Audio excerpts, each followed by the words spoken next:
So I have some TDM gameplay here for you. The carrier still lacks in the spotting department naturally, given that it doesn't have a fighter. It creates inconsistencies if I have to open versus whether my teammates will open for me and how that plays out down the line on terms of DPM. The enemy team does have a bot, but I don't ever shoot at it. And the majority of the enemy team pushes me on this side, including the CV who occasionally harasses me. So we'll call it fair is fair, and it makes for entertaining gameplay. I do like the creativity that you can do with the CV, and I do like that you can have two fighters, but really not having that consistent spotting potential does pipeline hurt you.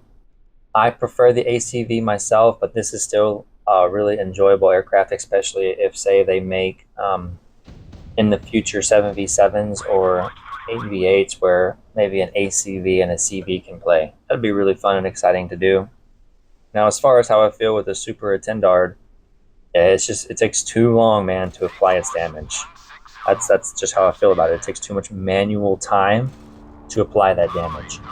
I have to sit here and monitor this thing's damage.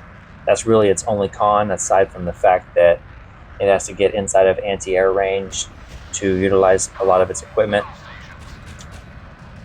They are fun, but they definitely need to be tweaked just a little if you were to take my opinion.